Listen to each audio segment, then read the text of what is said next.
Nous allons parler élevage dans cette émission enregistrée à la Foire de Chalon où Terres et Vignes de l'Aube s'est installée pour cette journée spéciale. Et vous allez découvrir que les éleveurs au bois se sont organisés pour mieux défendre leur métier par l'intermédiaire d'un organisme qui s'appelle Alizé. Alain Boulard, vous êtes le président d'Alizé. Comment est né cet organisme ?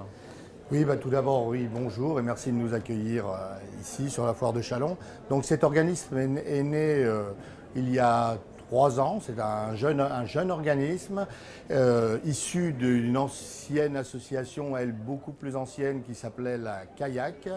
Et le constat, c'était que la restructuration de l'élevage, on devait absolument l'accompagner avec les chambres d'agriculture. Donc la zone d'activité d'Alizé, c'est l'Aube, Lyon, le Loiret principalement, en liaison avec les 3 chambres d'agriculture. Donc nous faisons ensemble les missions élevage, le conseil en élevage, ainsi que le contrôle de performance, bovin lait, bovin viande, ovin. Nous intervenons sur toutes les filières. Alors justement, on va revenir sur l'ensemble de ces missions.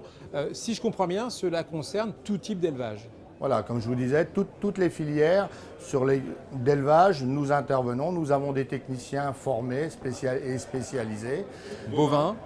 Alors, bovin viande et bovin lait, où il y a vraiment énormément de travail, c'est notre cœur de métier. Sur les ovins aussi, on fait du contrôle de performance. On va peser des agneaux pour contrôler la croissance. En partie sur les volailles aussi et les caprins, bien entendu, où il y a aussi du contrôle du caprin lait, où on va quantifier les quantités produites par les caprins. Grosso modo, cela concerne combien d'éleveurs ? Alors ça concerne un peu plus de 3000 éleveurs sur ces 3 départements. Aujourd'hui, oui, 3000 éleveurs chez qui on va soit faire de ce que je disais du contrôle de performance, soit faire uniquement du conseil, des calculs de rations et puis des conseils économiques aussi. Si j'ai bien compris, il y a une proposition d'offre de services très complète, à peu près 70 services différents qui peuvent être proposés. Oui, 70 services différents, donc je les ai pas tous en tête, mais... Formation, conseil d'entreprise, c'est vraiment très transversal. Alors voilà, l'idée c'est qu'on a repris tout ce qui se faisait dans les chambres, ainsi que les personnels qui allaient avec ces missions-là.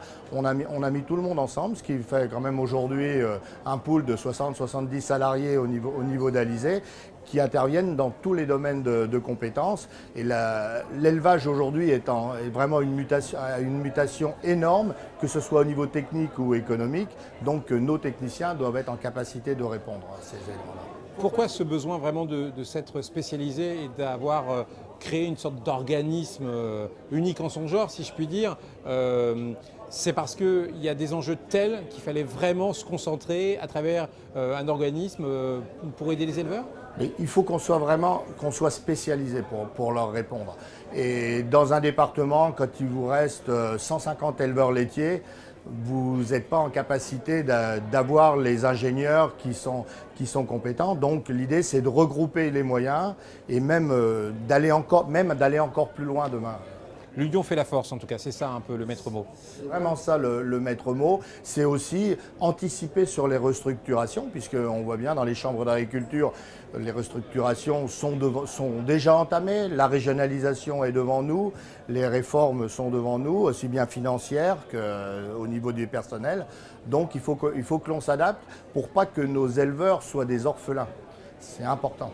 3200 clients, 13 000 heures d'appui technique, ça commence à faire beaucoup, hein, c'est une belle masse. Comment Alizé peut s'agrandir ? Alors, aujourd'hui, nos discussions, elles portent sur notre zone d'activité. Demain, Alizé ne s'arrêtera pas aux 3 départements que je vous ai cités, plus une partie de la Nièvre et du Cher, sur lequel on a déjà de l'activité, mais aussi la Côte d'Or, qui va nous rejoindre en tant que coopérative sur la partie bovin-lait. Très très rapidement, à échéance de 18 mois, ils seront avec nous, mais aussi des départements qui aujourd'hui ont de grosses difficultés et sur lesquels c'est un vrai enjeu majeur de garder de la compétence, notamment l'Île-de-France, la Marne où l'on est aujourd'hui, avec qui on est en discussion très très avancée et en augmentant notre panel de clients, c'est comme ça qu'on pourra garder nos compétences. Ce qui est intéressant, c'est cette capacité transversale d'Alizé. On dépasse les départements et les territoires.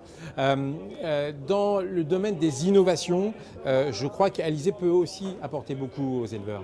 Alors, l'idée aussi, c'est qu'on peut pas amener un service qui perd en valeur.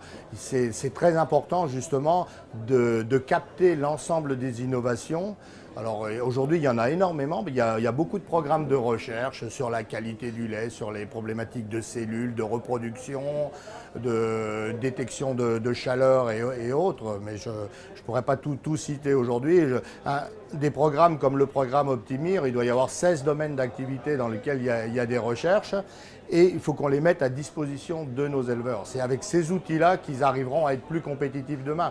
Les choses évoluent énormément, les robots sont rentrés dans les exploitations, les gens pèsent leurs animaux, affinent énormément. Aujourd'hui, le consommateur aura besoin d'avoir des produits qu'il demande, les produits qu'il demande. Et surtout en bovin viande, par exemple, il faut absolument qu'on avance énormément. Avec un développement numérique ? Alors le développement du numérique, il va nous être imposé. Bien souvent, c'est quand même une difficulté puisque les zones rurales ont du mal à être connectées. Mais la dématérialisation des éléments de transport, ce que nous on appelle communément nos DAB, nos documents individuels des animaux,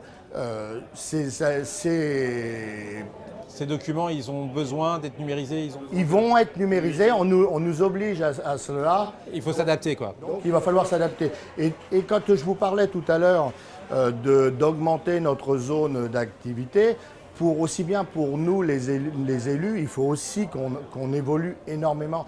On ne peut plus, quand on va être à 8, 10, 15 départements peut-être demain, les notions de déplacement, de kilomètres, de temps, ça va tout révolutionner. Et il faut absolument qu'on s'adapte. Et justement, la dématérialisation, ça va être le maître mot pour bien adapter en tout cas vos. Je pense qu'il faudra qu'on ait des hommes, mais qu'on ait des outils. Voilà, exactement. Pour rappel et pour conclure, Alizé, c'est quand même une création unique en son genre, il faut le rappeler. Alors, à l'origine des chambres d'agriculture et soutenu financièrement par les chambres d'agriculture, notre modèle vraiment a été essayé.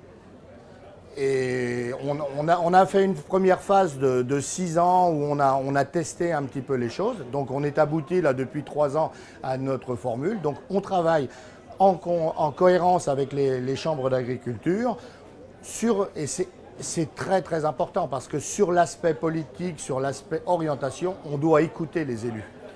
Nos organismes ne doivent pas être le fruit de leur propre dynamisme. Ils doivent être aussi portés par les élus et aidés par l'ensemble et portés par l'ensemble des organismes. Merci Alain Boulard pour toutes ces informations. À bientôt. Merci beaucoup et bon avenir pour l'élevage. Et à bientôt pour un nouveau numéro de cette spéciale Foire de Châlons.